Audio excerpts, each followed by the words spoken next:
Good evening, family.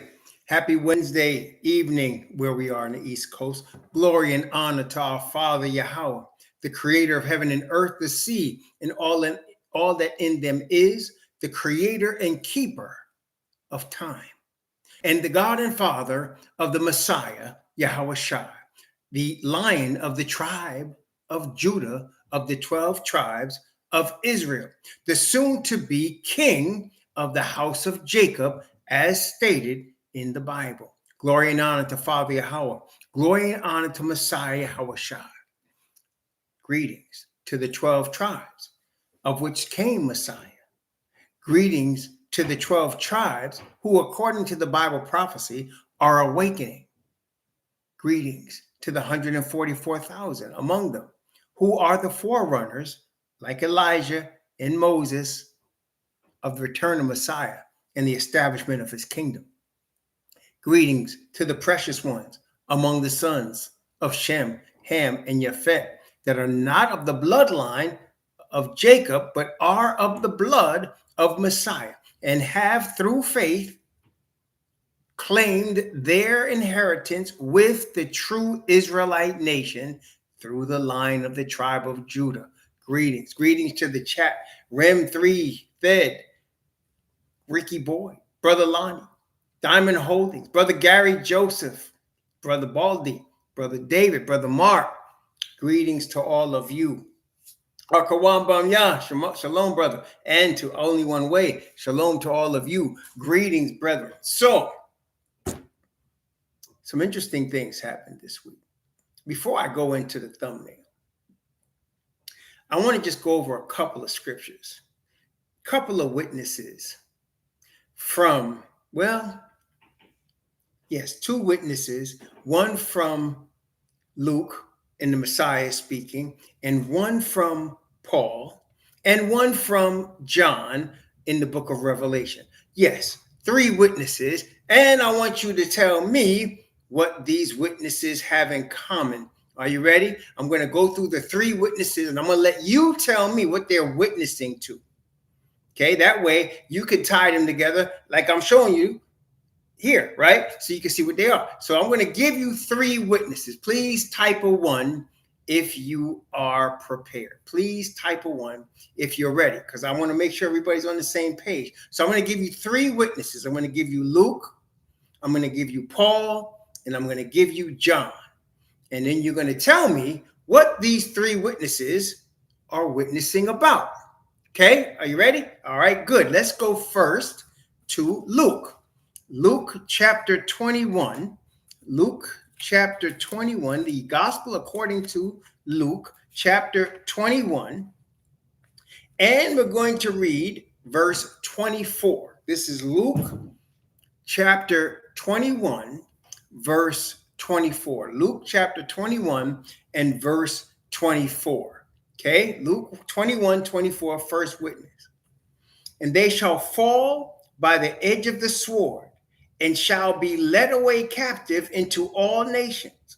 And Jerusalem shall be trodden down of the Gentiles until the times of the Gentiles be fulfilled. Okay, so let me read that again, because that's just the first witness. You may not have any idea what we're trying to point out here, because we need 2 or 3 witnesses. So let's go. They shall fall by the edge of the sword, and shall be led away captive into all nations. And Jerusalem shall be trodden down of the Gentiles until the times of the Gentiles be fulfilled. That's witness number 1. Okay, next one is Romans chapter 11. Romans chapter 11. Romans chapter 11. You ready? Romans chapter 11, verse 25 and 26. Romans chapter 11. This is the second witness. So after I read this one, you should be able to tie the first 2 together if I'm making any sense, right? If I'm not, because people can use any 2 verses and they may not be related at all, right? So let's read Romans chapter 11, verse 25 and 26. Are you ready? Romans 11, 25 and 26. This is Paul. We just went from Luke and also Messiah, who was speaking there. For I would not, brethren, that ye should be ignorant of this mystery, lest ye should be wise in your own conceits. That blindness in part is happened to Israel until the fullness of the Gentiles be come in. And so all Israel shall be saved, as it is written, there shall come out of Zion the deliverer, and he shall turn away ungodliness from Jacob. That's witness number 2. So I gave you Luke as a first witness, and now Paul as a second witness, and hopefully you can see there's a connection, that these are 2 witnesses witnessing about something in common. Okay, all right. Last one is John I said John, but it's Revelation.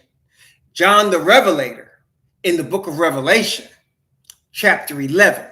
Revelation chapter 11 from verse 1 to verse 2. Revelation chapter 11 verses 1 and 2. Are you ready? Revelation chapter 11. So it was Luke chapter 21 verse 24. It was Romans chapter 11 verse 25 and 26.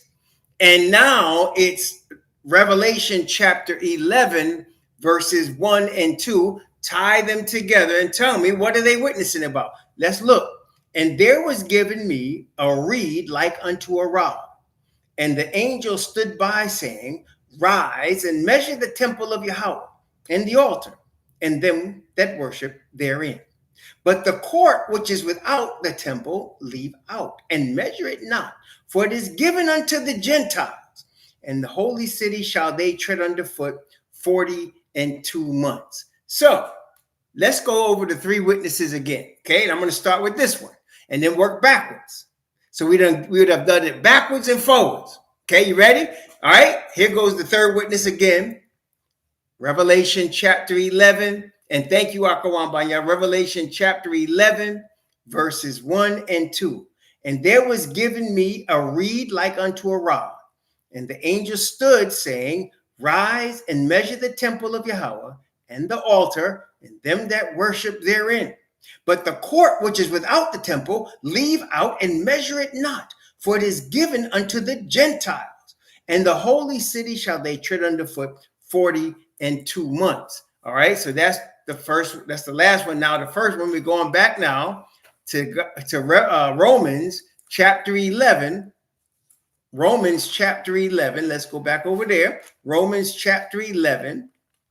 And let's read 25 and 26. Romans chapter 11, 25 and 26. Only one way is close, but no, not that. Romans chapter 11, 25 and 26. For I would not, brethren, that ye should be ignorant of this mystery, lest ye should be wise in your own conceits. That blindness in part has happened to Israel until the fullness of the Gentiles be come in. For all Israel shall be saved, as it is written, there shall come out of Zion the deliverer, and shall turn away ungodliness from Jacob. Okay, that's the second one. Let's go back to the first one, Luke chapter 21. And I want you to notice what words are they have in common. Look at what they have in common. No, not this. No, not. Notice, look at the verses now. Look at the verses. This is Luke chapter 21, verse 24. Look at the verses.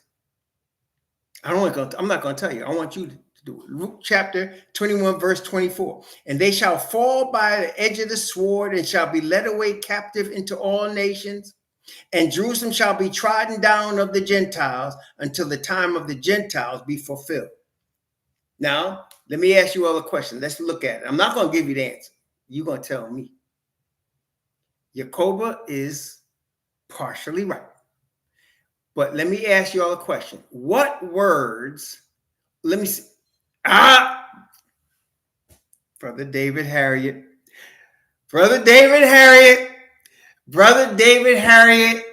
God. Do you notice that in each thing, there's a time of the Gentiles? There's a time of the Gentiles. It says, we shall be led captive into all nations until when? Until the time of the Gentiles are fulfilled.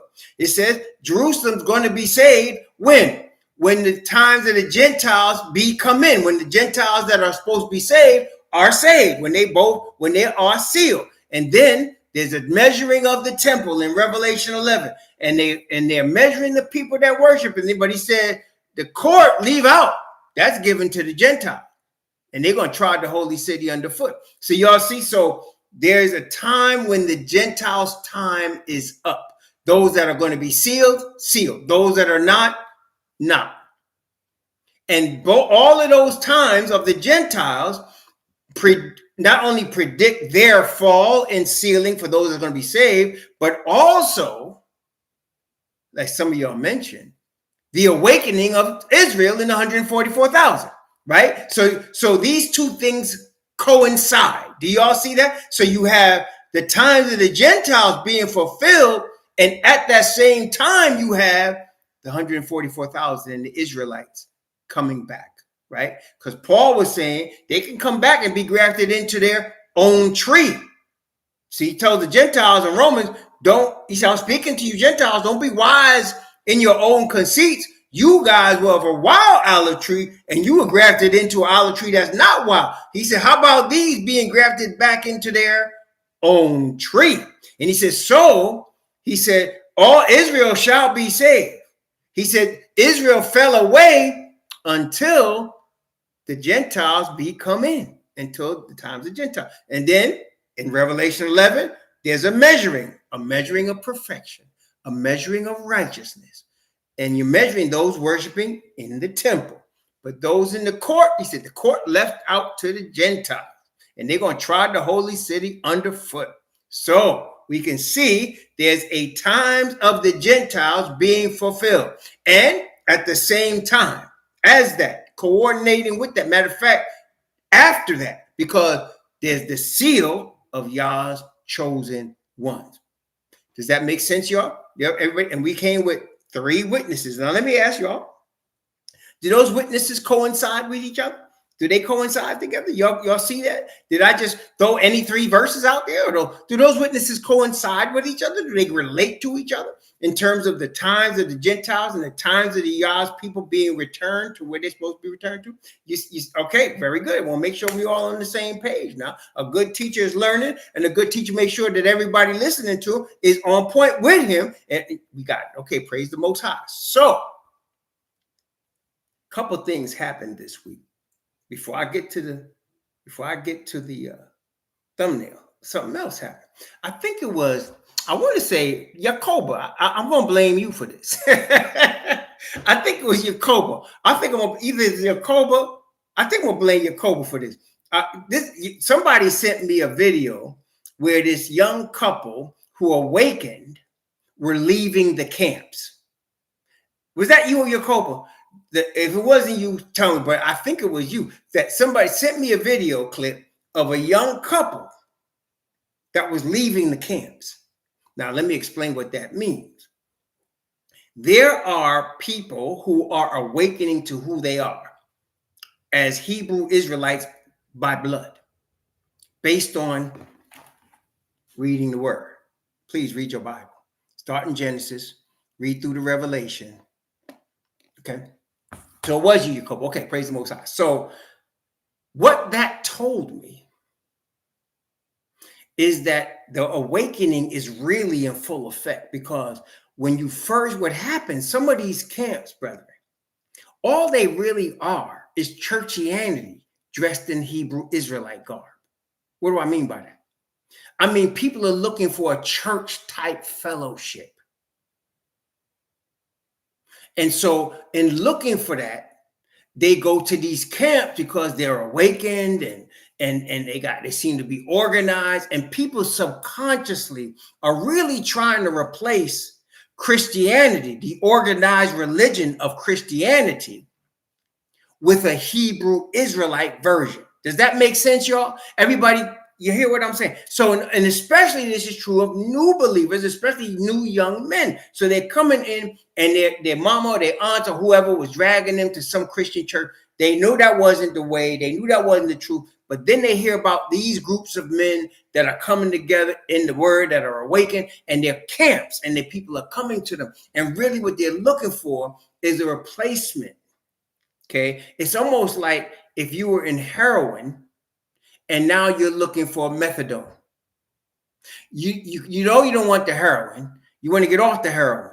But in order to get off, you wean yourself off by getting methadone. That's the way they do it. They used to do it anyway. I don't know if they still do it, but that's how they used to do it. So people are trying to wean off of Christianity and organized religion, and they go to a camp.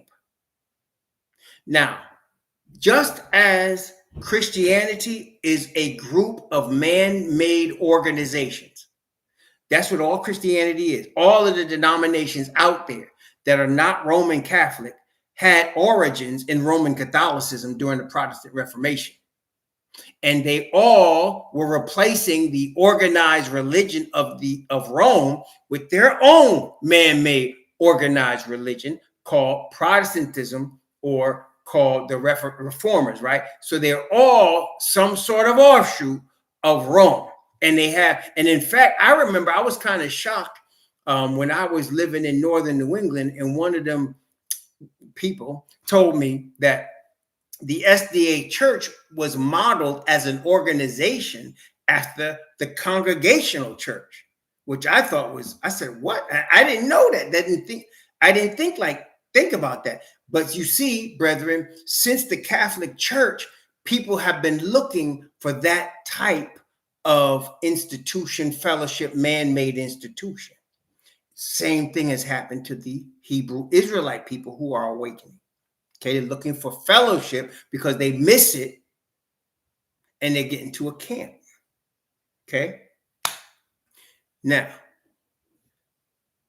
although what happens, you look in the Bible, and all of Paul's letters, he would mention this word, churches. Right? He would say the churches that are in Corinth, the church at Corinth, or the church in Rome, or the church in Philippi. He would mention these places. Most of these places were in what we now call Turkey, and he called them churches. Now, in our brainwashed minds, and I mean that, we think of a church and we think of a building with a cross on it. It has pews in it. Am I lying? Tell me when I'm not telling the truth now.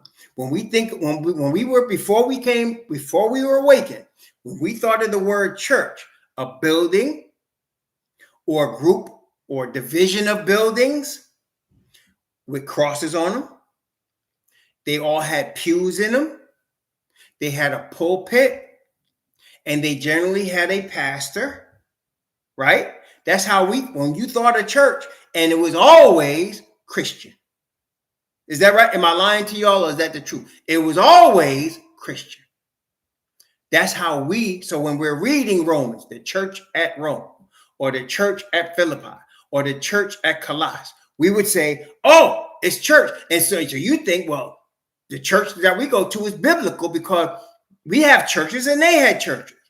Until you begin to understand the biblical concept of what a church is. As Brother Arkawan Banya said just now there, he said, church is a called out assembly. A called out assembly. Now, in the Bible, you have multiple words. William Tyndale used multiple words for the word church. He used the word church. He also used the word congregation. He also used the word assembly. He used multiple words for the word church. And in fact, in the Old Testament, it's mostly the great congregation or the assembly, right? Now, in none of those instances, particularly in the Old Testament, is anybody talking about a building of Christianity.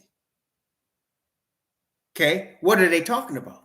Well, first of all, the congregation, like, for example, the Most High told Moses, make this thing and call it the tabernacle of the congregation. That was where the Ark of the Covenant was, where Moses would meet with the Father. They called it the tabernacle of the congregation. They didn't call it, that's another word for church. Now, what was it? It was where Israelites got together. And in fact, when you look at Acts chapter 7, let's look at Acts chapter 7.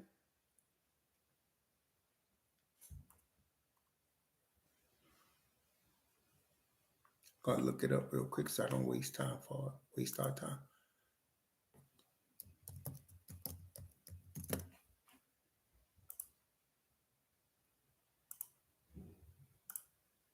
Okay, Acts chapter 7.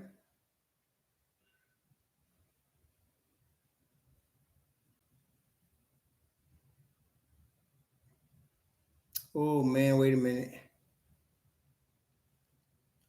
Verse 38. That's right. Acts chapter 7, verse 38. That's why I looked it up, because I didn't want to be wasting your time trying to find. I got it now. Acts chapter 7, verse 38. Now, this is Stephen. Stephen's a Hebrew Israelite, and he's testifying or bearing witness before he's martyred to Israel. He's talking to Israelites. He's not even talking to Gentiles. No Gentile is there. Watch what he says. This is Acts chapter 7, verse 38. This is he that was in the church in the wilderness with the angel which spake to him in the Mount Sinai, and with our fathers who received the lively oracles. He's talking about Moses. And he said Moses was with the church in the wilderness. So the original use of the word church was in relation to the nation of Israel. So in the New Testament, the church is the called out assembly to Israel. It is not an independent congregation of a denomination. Testing 1, 2, 3. It is not an independent congregation of a denomination like you see today. And it certainly was not calling itself a Christian church. Never in the Bible do you ever see anyone mention a Christian church. Okay, it's not mentioned anywhere. But you hear the word church. And of course, we know that, as the Bible says, that congregation, that assembly originally is Israel. And so we just read that Israel is going to be taken captive into all nations until the times of the Gentiles be fulfilled. We also just read that Paul said that blindness has happened to Israel until the times of the Gentiles be come in. Then all Israel is going to be saved. We also said, leave the court that's outside the temple to the Gentiles. Okay. Now, Peter, notice what Peter says here. Now, just let me ask you all a question. Both Peter and Paul were both Hebrew Israelites, okay? But let me ask you this. What was the difference in their ministries? Paul had a ministry and Peter had a ministry, and they both had different ministries. What was the difference in the ministry of Peter from the ministry of Paul, according to the Bible? What was the difference between the ministry of Peter and the ministry of Paul? That's right. Peter was the Hebrew Israelite sent to other Hebrew Israelites. Paul was the Hebrew Israelites sent to Gentiles and Hellenists, which are Greek living Hebrews. Okay. And let me give you Bible for that so that we didn't say I didn't make that up. As a matter of fact, we just read, I want to show you what we just read in Romans chapter 11. Romans chapter 11. Let's look at another verse before we go to Galatians. Romans chapter 11. Romans chapter 11. We're in school, y'all. So make sure you understand. We in school. I want y'all to learn some things, okay? So Romans chapter 11. I want you to watch this now. Romans chapter 11, verse 13. Romans chapter 11, verse 13. This is Paul speaking here. Romans 11:13. What does he say? For I speak to you Gentiles, inasmuch as I am the apostle to the Gentiles. I magnify my office. In other words, he calls his position an office as the apostle to the Gentiles. Okay?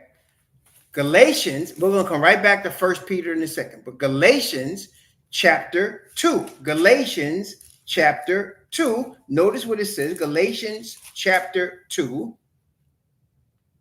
I'm going to begin at verse 9. Actually, that's all we need. Verse 9. Galatians chapter 2, verse 9. Watch this. And when James, Cephas, or Kepha, who is Peter, and John, who seemed to be pillars, perceived the grace that was given unto me, they gave unto me and Barnabas, by the way, Barnabas was a Levite. Not only was he Hebrew Israelite, he was a Levite. Okay, so they gave unto me and Barnabas the right hands of fellowship, that we should go unto the heathen, and they unto the circumcision. So Peter, James, and John, Peter, James, and John were sent to the Hebrews. Barnabas, the Levite, with Paul, the Benjamite, was sent to the Gentiles. Okay, so now when we go to 1 Peter chapter 1 now, 1 Peter chapter 1, let's read from 1 Peter chapter 1, because we know now that Peter was an apostle. There's only 12 of them to the Hebrews. So now, 1 Peter chapter 2, from verse 1 down to verse 9. Okay? Well, let me read down to verse 12. Okay? 1 Peter chapter 2, from verse 1 down to verse 12. Ready? Wherefore, laying aside all malice and all guile and hypocrisies and envies and all evil speakings, as newborn babes desire the sincere milk of the word, that ye might grow thereby.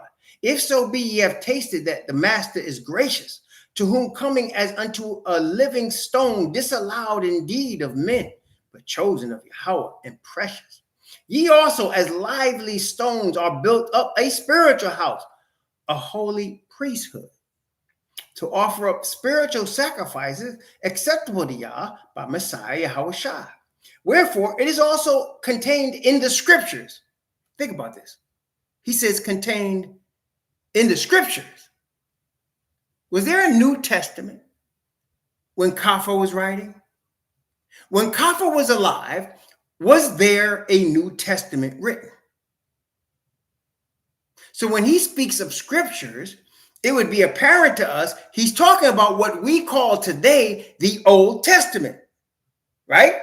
Okay, let's keep that in mind.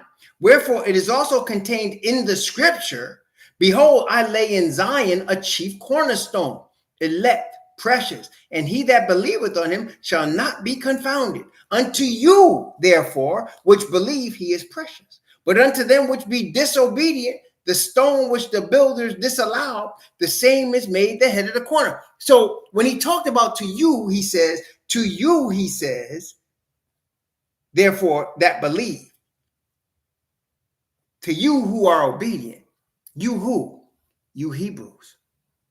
But to the disobedient, that is, the Hebrews that rejected Messiah, the stone which the builders disallowed, the same is made head of the corner, a stone of stumbling and a rock of offense, even to them that stumble, which stumble at the word, being disobedient, whereunto also they were appointed.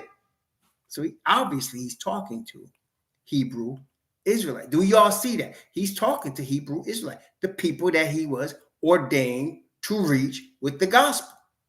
Okay? But ye, remember who he's talking to now, but ye are a chosen generation, a royal priesthood, a holy nation, See, he's quoting directly from Moses. Okay? That ye should, a peculiar people, that ye should show forth the praises of him who called you out of darkness into his marvelous light, which in time past were not a people, but are now the people of Yahweh, which had not obtained mercy, but now have obtained mercy. Dearly beloved, I beseech you, as strangers and pilgrims, abstain from fleshly lusts which war against the soul, having your conversation honest among the Gentiles, because they have been scattered already now. Okay? In fact, that's how he starts the letter. He starts the letter in Peter. He starts the letter, an apostle to the strangers or exiles scattered. He's talking about us. So having your conversation honest among the Gentiles, whereas they speak against you as evildoers, that they may, by your good works, which they shall behold, glorify Yahweh on the day of visitation. So Peter was writing to Hebrews. Okay. And we know that Paul was telling the Gentiles, the reason y'all are coming in is because when y'all reach your fullness, Israel's going to be saved. Okay? So now, what we're seeing with this couple that brother Jacoba shared is we're seeing an awakening, a second wave, a second degree of awakening, so that now originally people that are going to these camps are being dissatisfied. Is that what they're dissatisfied? Why? Well, they would be, because camps are a man-made organization. You will never be satisfied in a man-made organization once you're awakened. You will never be satisfied. You will always find something missing. Why? Because it's man-made. And even before a lot of these brethren come to the camps, they were disillusioned with organized Christian religion. But they thought it was because it was Christian, not subconsciously realizing they're still looking for a church like a Christian church, but they wanted to be Hebrew Israelite. But every man-made organization will fall. Only, and the reason why, brethren, is because only that which is built by the Father himself will stand. That's why we're having a new Jerusalem. Jerusalem you see out there right now was built with human hands. It cannot stand. There is no building anywhere on planet Earth that's going to stand, because they were all built by man. Okay? Only what the Father makes is going to stand. So the Jerusalem that's going to come down is not made with human hands. And guess what? The inhabitants of the kingdom are reborn, not with human hands. Our minds are reborn, not with human hands. Nothing in the kingdom that Father establishes through Messiah is going to be made with human hands. So nothing on this earth that man has touched is going to make it. Nothing. So now that would go into all of these camps, which are man-made 501c3 organizations. They can't stand. It's not going to be able to stand. That is why we reject Christianity, because not only is it not as a religious institution, there is no Christianity in the Bible. There are people that are followers of the Messiah, but you never see them connected to a Christianity religion. That is because Messiah said, I came not, but for the lost sheep of the house of Israel. And people love John 16. Well, he loved the world. Well, in the same Gospel of John, chapter 17, he said, I came not, I don't pray for the world. I pray for those who have called out of the world. Church, assembly, Israel. Okay, so what we've seen and what the brothers shared is the beginning of a wave of people that are just standing for the word and the Father alone. These young couple call themselves Christian Hebrew Israelite. I ain't paying no attention to that. I'm looking at what their movements are. Where did they came out of Christianity? They came to a camp. Now they've been disillusioned with what they see in a man-made organization, and they're leaving that, and they don't have an organization now. And see, Messiah said something. He said, "Y'all are all going to leave me alone," but he said, "I'm not alone because the Father is with me." He wasn't joking.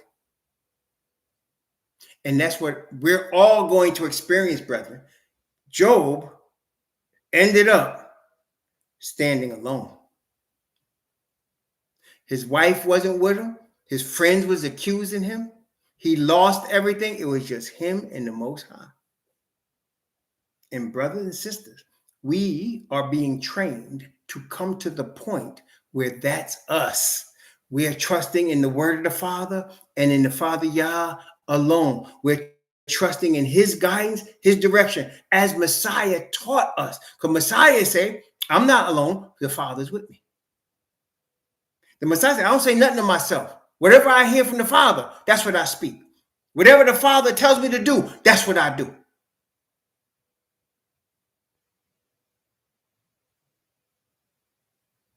So, brethren, that's one thing. And now the thumbnail.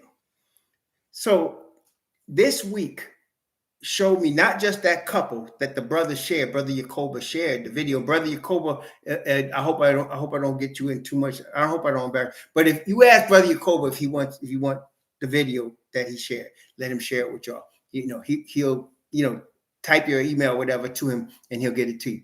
Okay. Now, this week was what they call the Iowa caucuses in the Republican Party. The Iowa caucuses is the first political presidential event of the presidential election season, which starts now in November. They're going to elect a president, or they think they are. Now, in the Iowa caucuses, whoever comes out the winner has momentum going into the next state is New Hampshire. And then they have a thing called Super Tuesday, where there's a bunch of states involved, southern states mostly. And so this is happened this week. Now, here you have a man.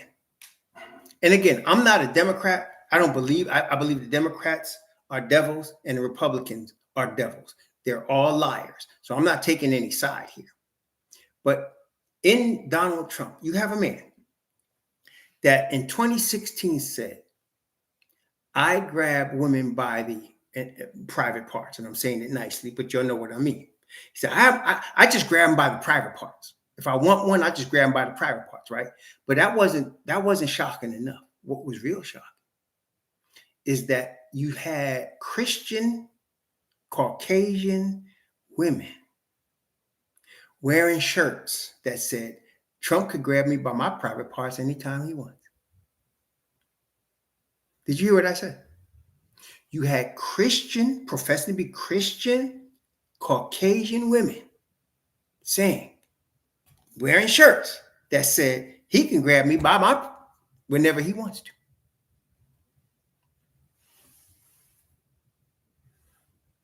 Okay? You got a man here that has been indicted on felony charges in 4 different jurisdictions.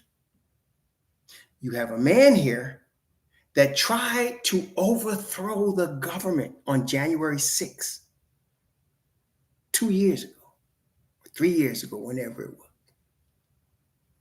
Okay? And this same man, won well over 50% of the vote in Iowa this past week. Now, think about this. One cannot really, with all seriousness, say that you are electing this man because he's a morally upright man. Correct? Right? I mean, would a morally upright man talk about grabbing women by the private parts? Would a morally upright man who claims to be with law and order try to overthrow the U.S. government? Would a morally upright man be in 4 different jurisdictions under felony charges. Different charge. So, wait. This same man in 2020 received over 70 million votes. The same man. Over 70 million votes. What you are now witnessing is a desperation of white supremacy. See, you can have blacks for Trump or millionaires for Trump. That ain't what's putting him in office. No. It's these street level Caucasians, children of Yafet, and white Jesus Christianity. That's what's putting him in office. At least that's what, see? Now, that means that for the sake of white supremacy,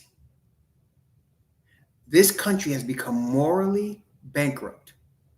I mean, officially. Morally bankrupt. Now, I personally would be surprised.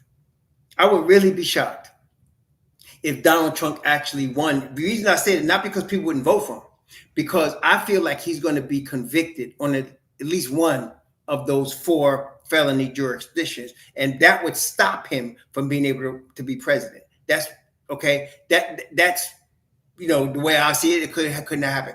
But the point that I'm making is whether or not he becomes president, you got the majority of people, of the children of Yafet, who are the majority of America, saying, yes, I don't care what he's done. I don't care what he said. I don't care. Make him president. So what does that tell us? As you're seeing this happen, we have to understand. You see, brothers and sisters, let me explain this to you, which we talked about many times. The Father doesn't react to Asatan. Asatan reacts to the Father. So what you're seeing now is a sign. When you see all of these people, regardless of what a man does say, and and let's be real about it. If Trump was a black man, would this fly? Would 4 felony convictions fly? 4 felony indictments? Would that fly? If Trump was a black man and said, I grabbed by the, would that fly? Or would the people rise up in indignation and say, no, he's morally corrupt? That's what they would do. But yeah, no. So you're seeing, basically, this is the most solid evidence that we have, in my view, that we have seen yet. The country's willing to go to any lengths to strengthen and support and keep and further the aims of white supremacy. And we understand from the word of the Most High that the beast comes out of Rome. Rome comes out of what? The children of Yafet. We understand that Gog and Magog represent Europe. The Bible shows us that. We understand that the last powers that scattered Israel are children of Yafet. That the beast power comes out of Europe. And not so coincidentally, out of Europe not only came the beast power, Christianity, Judaism, Islam is in Turkey. Turkey is, last I checked, Europe. The Ottoman Empire was based in Turkey. That's Europe.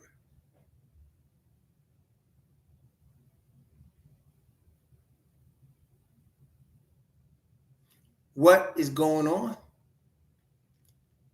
The 144,000 are about to be sealed. Now, brethren, let me explain this to you. While as seasons change, right now we're technically in the northern hemisphere, we're in winter. And then in a few months is going to be spring. And then in a few months in the Northern Hemisphere is going to be summer, right? Then it's going to be fall. What the Father does, it flows like that, like seasons. It's not all done in one day. It flows like that. And wait, Father says a word in the beginning, and all universe works to fulfill his word. So the Father already knows the people that are going to be his. And the process of their sealing has already begun. Because we're seeing the other side sealing themselves for the hellfire. They have no idea. They have convinced themselves that what they're doing is right. But you see, this is what the problem is with lies, brothers and sisters. The problem with lies is the person that's a successful liar eventually believes their own lies. And that's when you're really in trouble. Because the truth is going to win. Truth's always going to win.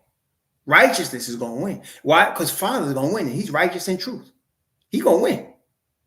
So anything that's a lie is going to fail. But when you lie so much and you get away with it, that's the most dangerous thing. It's a blessing to get caught in the lie because now you have a chance to repent. But when you are so good at lying about history, about discovering things, about what you are, about where you come from, when you're so busy lying and you start to believe your own lies, you're lost. You're in danger of being finished. And that's where these people are at right now. What you're looking at in the political and power and economic power of the United States is a whole lot of lost and damned souls. Now, by the grace of the Most High, like Nebuchadnezzar or like Cyrus the Persian, some of them will come out. But brethren, the sealing has begun. And not only has it begun, it's in earnest. The Father, from before the foundation of the earth, called us. He knew who we are. And the seal that's going to seal us is already underway.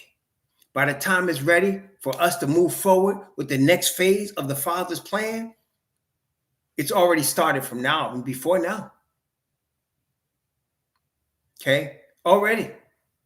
The question of Revelation 6, who shall be able to stand? That question is being answered by the people who quietly, without being on TV. Because listen, you know why I say what Gil Scott-Heron said is true when I say the revolution will not be televised?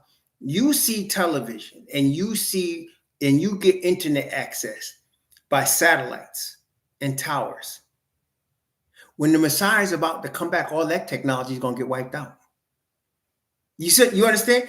When Messiah get ready to come back and there's hail hitting planet Earth, all of that stuff going to be wiped out. Nobody's going to have any cell or any TV or any technology at all. All of their materials in terms of satellites and towers are going to be wiped out. There'll be no communication like that. Okay? But stay with the truth. Because our communication will always be on. Because it's the Father's Spirit that we're communicating. See, when you're working with the Father's Spirit, you and I can communicate. Because the same Spirit talks to me, talks to you. The same word talks to me, talks to you. And as we get closer to when this thing really comes off, when it's all over, when the Messiah is going to appear, you and I will get more powerfully influenced by the Father's Spirit. And nothing can change that. Nothing can stop that. If you can stop the sun from rising and setting, you can stop that. You can't. If you can stop the moon, the stars from going in their orbits, then you can stop that. You can't. So what we saw this week was what the Bible calls an earnest of the Spirit. Yeah, the Bible calls it the earnest of the Spirit. What does that mean? That earnest deposit is what you give when you get ready to buy a house. If you ever bought a house before, when you get ready to buy a house, you got to give an earnest money deposit. What does that mean? That means you're giving a deposit of some money on the house that shows you are serious about buying the house. You're putting up money instead of talk. So you put in the earnest. Well, the Bible talks about an earnest of the Spirit. Let me pull that up. It talks about an earnest of the Spirit, which we receive from the Father. If I can spell it right, I could not spell it right. Oh, I can't spell, man. I can't spell earnest. Hold on.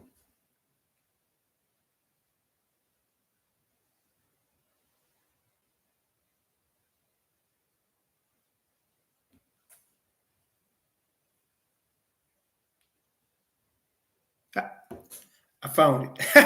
I found it without. Okay. Ephesians chapter 1. Ephesians chapter 1. Let's read this. Ephesians chapter 1 from verse 10. From verse 10 down to verse 14. Ephesians chapter 1 from verse 10 to verse 14. Notice what it says. Earnest, that is, I misspelled it, is Earnest. I was spelling it without the A. It's EA. Yeah, I got it now. Earnest. Yeah, he's actually, Paul speaks about this in several places, but the one I was talking about is here in Ephesians chapter 1 from verse 10 to verse 14. Notice what it says. Earnest. This earnest is EARNEST. That in the dispensation of the fullness of times, he might gather together in one all things in Messiah, both which are in heaven and which are in earth, even in him. Now, what does that mean? Again, I want to make sure we understand what it means to be in Christ or in Messiah. That means that everything Messiah stands for in terms of righteousness and truth, we stand for. Therefore, Messiah would stand on our behalf in his sinlessness, so that when the Father looks at us, he sees Messiah and he sees us in Messiah, because Messiah is perfect and Messiah is the sacrifice for our sin. So he looks at Messiah, he sees us in Messiah. So he said, we're going to gather together everything in Messiah, that is in the perfection that of righteousness and truth that Messiah represents. Okay. In whom also we have obtained an inheritance, being predestinated according to the purpose of him who worketh all things after the counsel of his own will. Yes, Father works after the counsel of his own will. Remember what he said with regard to Abraham? He said, I have sworn by myself. He can't swear by anything higher. So he said, I've sworn by myself. And that's what he said. He works everything after the counsel of his own will, that we should be to the praise of his glory, who first trusted in Messiah, in whom ye also trusted, after that ye heard the word of truth, the gospel of your salvation, in whom also after that ye believed, ye were sealed with that Holy Spirit of promise, which is the earnest of our inheritance, until the redemption of the purchased possession, unto the praise of his glory. The earnest, that is the down payment of the seal. The earnest. Okay, so what we are now receiving is the earnest.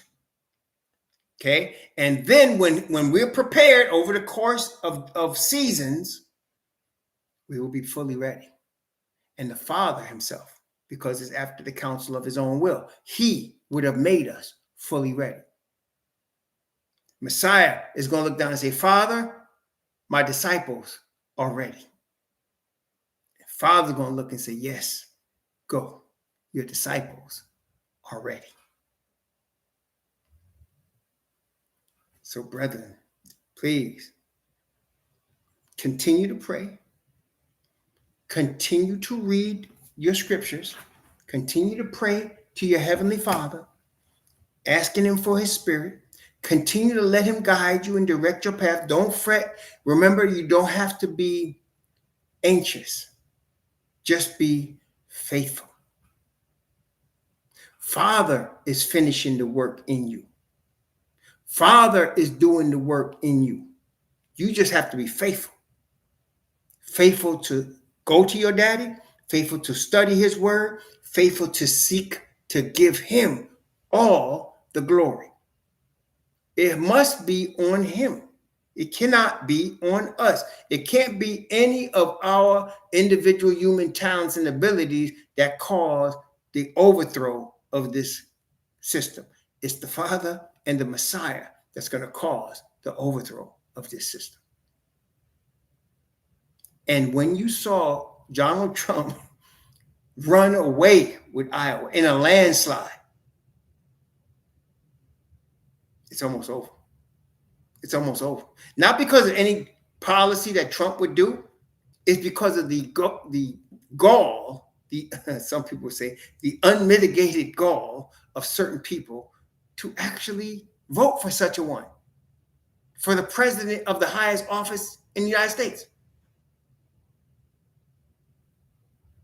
At the same time, quiet kept couples like that brother showed us, quiet couples leaving these camps and coming to their own to the Father, looking for his guidance and direction without a camp, without anybody, just his word and his spirit. Brethren, it was no coincidence that these two things happened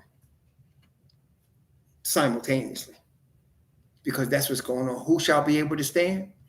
Hold the winds until we have sealed our servants in their foreheads. May the Most High seal you. May he seal you and everybody you love. And may he seal me also and everybody I love. May the Most High bless you and keep you. May he cause his face to shine upon you and be gracious unto you.